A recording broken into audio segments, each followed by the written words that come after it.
नमस्ते दोस्तों।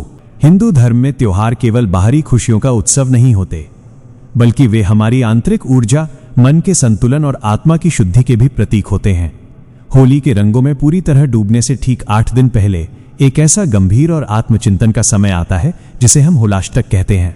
आओ दोस्तों, क्या आप जानते हैं कि होलाष्टक क्या है, क्यों माना जाता है, इन दिनों क्या करना चाहिए और क्या नहीं करना चाहिए? पुराणों के अनुसार भक्त प्रहलाद को उनके पिता राजा हिरण्यकशिपु ने 8 दिनों तक अलग अलग प्रकार की यातनाएं दी, लेकिन भक्त प्रहलाद भगवान विष्णु की भक्ति से एक क्षण के लिए भी विचलित नहीं हुए। अब अंततः होलिका का दहन हुआ और भक्त की विजय हुई। इन्हीं 8 दिनों की स्मृति को हम होलाष्टक के नाम से जानते हैं। अब होलाष्टक के ये 8 दिन जीवन की उन परीक्षाओं का प्रतीक हैं जब परिस्थितियां अत्यंत कठिन होती हैं, लेकिन धैर्य, विश्वास और ईश्वर स्मरण बनाए रखना ही सच्ची साधना बन जाता है। ठीक वैसे ही जैसे आंधी में दीपक को बचाने के लिए हाथों से उसे ढक लिया जाता है, अब भक्त प्रहलाद की तरह जो घोर कष्टों में भी अडिग और अचल बने रहे। यह समय एक सच्चे भगवान के भक्त के लिए कठिनाइयों और परीक्षाओं का दौर होता है। इन दिनों की ग्रह स्थिति भी नकारात्मक ऊर्जा से युक्त मानी जाती है। इसी कारण यह काल मांगलिक कार्यों के लिए वर्जित माना गया है।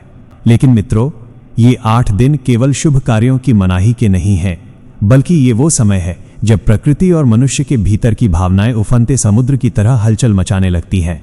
ये समय है अपनी अंतरात्मा में झांकने का, संयम बरतने का और अपनी भक्ति को और गहराई देने का।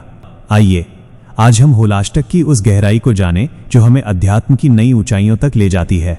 अब शास्त्रों में इन 8 दिनों को नकारात्मक ऊर्जा से भरा माना गया है और इसके पीछे छिपी हैं 2 महान पौराणिक गाथाएं।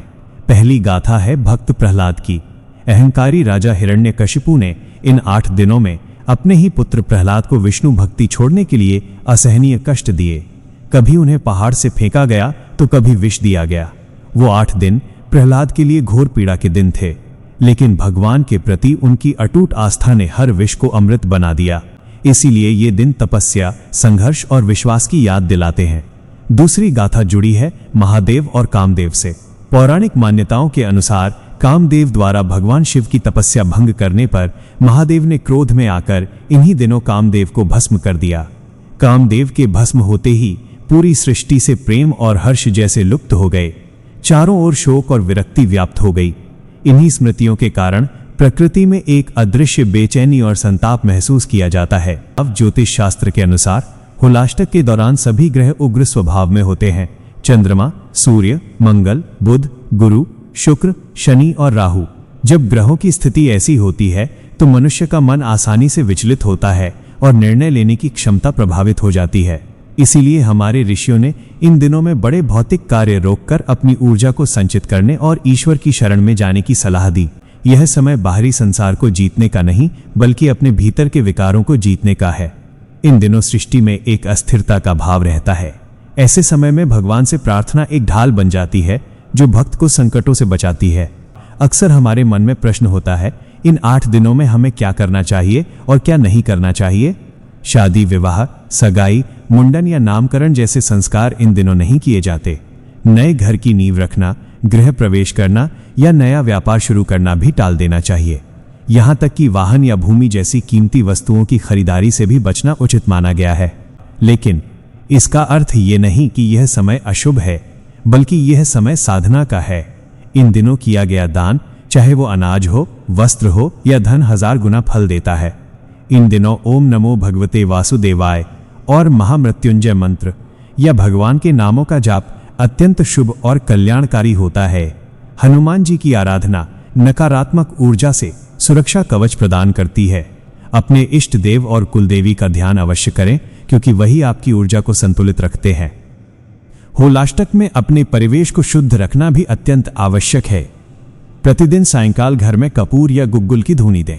इसकी सुगंध और धुआं वातावरण की नकारात्मकता को धीरे धीरे सोख लेता है, जैसे सूखी मिट्टी जल को अपने भीतर समा लेती है। अपने मन को शांत रखें, विवादों से दूर रहें और दूसरों के प्रति दया और करुणा का भाव रखें। याद रखिए, होलाष्टक हमें सिखाता है कि जब बाहर तूफान हो तो अपनी जड़ों को और मजबूती से पकड़ लेना चाहिए। भगवान के नामों का जाप उसी जड़ को पकड़े रहने जैसा है।